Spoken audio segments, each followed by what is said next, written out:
আসসালামু আলাইকুম, আমার চ্যানেল কুকিং বাই মিতা আপনাদের সবাইকে স্বাগতম।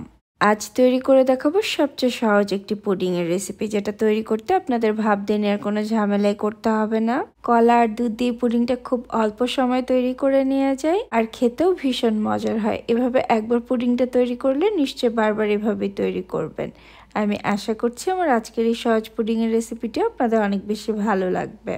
আর আমার রেসিপিটি যদি কোথাও একটুখানিও ভালো লেগে থাকে, আমার চ্যানেলটি সাবস্ক্রাইব করে রাখতে ভুলবেন না। এখন কথা না বাড়িয়ে পুরো রেসিপিতে চলে যাচ্ছি। প্রথমে এখানে আমি 2টা সাগর কলা নিয়ে নিয়েছি, তবে আপনারা আপনাদের পছন্দ মতো অন্য যে কোনো কলা ইউজ করতে পারেন। সাগর কলা যেহেতু একটু বড় হয় সেজন্য 2টা নিয়েছি, একটু ছোট কলা হলে 3টা নিতে পারেন। এখন এই কলাগুলোকে আমি একটু পাতলা স্লাইস করে নিচ্ছি। কলাগুলোকে হালকা একটু সটে করে নিব। চুলায় একটা প্যান বসিয়ে নিয়ে নিচ্ছি 1.5 চা চামচের মতো বাটার দিলে এই পুডিংয়ের টেস্টটা অনেক বেশি ভালো আসবে। এখানে তেল ইউজ করা যাবে না, চাইলে আপনারা ঘি ইউজ করতে পারেন বাটারের পরিবর্তে। বাটারটা যখন পুরোপুরি গলে গিয়েছে, কেটে রাখা কলাগুলো দিয়ে দিচ্ছি আর এগুলোকে 3-4 মিনিটের মতো খুব ভালোভাবে ভেজে নিব। চুলার আঁচটাকে মিডিয়ামে রেখে এগুলোকে খুব ভালোভাবে ভেজে নিচ্ছি। কলা বাটারের সাথে ভেজে নিলে কিন্তু এটা থেকে খুব দারুণ একটা সুঘ্রাণ আসে। এখন এর সাথে দিয়ে দিচ্ছি 1 চা চামচ চিনি। চিনিটা গলে যাওয়া পর্যন্ত এটাকে ভেজে নিচ্ছে। আর দেখে নিশ্চয়ই বুঝতে পারছেন কলাগুলো কিন্তু বেশ ম্যাশ হয়ে গিয়েছে। এখন এটাকে আমি চুলা থেকে নামিয়ে নিচ্ছি আর কিছুটা ঠান্ডা করে নিব। কলার মিশ্রণটাকে ঠান্ডা হতে রেখে এখন একটা ক্যারামেল তৈরি করে নিব। চুলায় আবারও প্যান বসিয়ে নিয়েছি, নিয়ে নিচ্ছি 1/4 কাপ চিনি। এর সাথে দিয়ে দিচ্ছি 2 টেবিল চামচের মতো পানি। আর ক্যারামেল তৈরি করার জন্য চুলার আঁচটাকে মোটামুটি মিডিয়াম লোতে রাখতে হবে। খুব বেশি হাই হিটে দিয়ে ক্যারামেল তৈরি করতে যাবেন না, তাহলে সেটা পুড়েও যেতে পারে। আর পুড়ে গেলে ক্যারামেলটা খেতে তিতা লাগে। একটু সময় নিয়ে তৈরি করলে ক্যারামেলে খুব সুন্দর একটা কালার আসে। আর আমি ক্যারামেলটা তৈরি করার জন্য কোনো স্প্যাচুলা ইউজ করিনি, জাস্ট প্যানটাকে একটু একটু ঘুরিয়ে দিচ্ছি। এতেই কিন্তু চিনিটা খুব সুন্দরভাবে গলে ক্যারামেলটা তৈরি হয়ে যাচ্ছে। দেখে নিশ্চয়ই বুঝতে পারছেন ক্যারামেলে খুব সুন্দর একটা কালার চলে এসেছে। এখন এটাকে আমি চুলা থেকে নামিয়ে নিচ্ছি। আর যে পাত্রে পুডিংটা সেট করব, আমি সেই পাত্রে ক্যারামেলটাকে ঢেলে নিচ্ছি। আমি এখানে একটা কেকের টিন নিয়ে নিয়েছি। আপনারা আপনাদের পছন্দ মতো হিটপ্রুফ যে কোনো বাটি এখানে ইউজ করতে পারবেন, যেহেতু এটাকে বেক করা বা ভাপ দিয়ে নেওয়ার কোনো ঝামেলা নেই।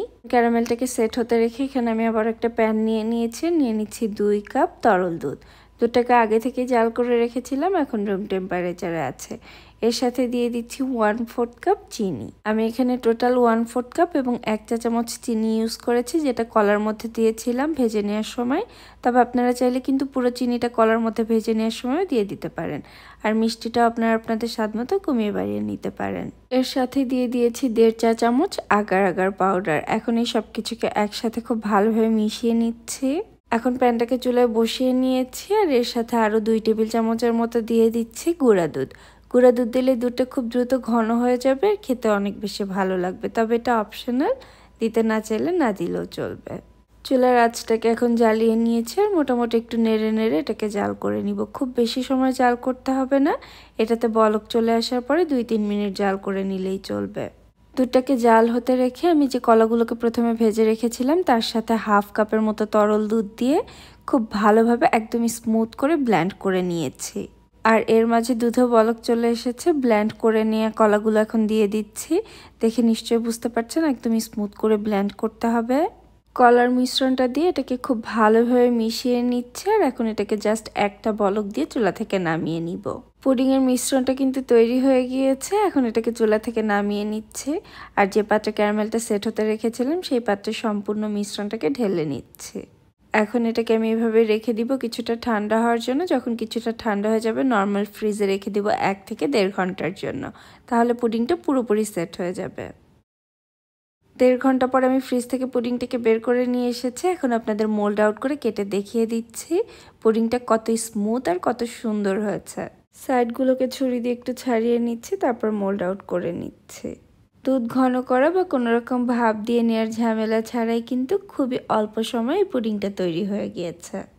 অনেক সময় বাচ্চারা পুডিং খাওয়ার জেদ করে, তখন কিন্তু খুবই অল্প সময়ে ঝটপট এভাবে পুডিংটা তৈরি করে নিতে পারেন। এটা দেখতে যেমন সুন্দর হয়েছে, খেতে কিন্তু তার থেকেও অনেক বেশি মজার হয়। রেসিপিটি অবশ্যই এভাবে একবার হলেও ট্রাই করবেন।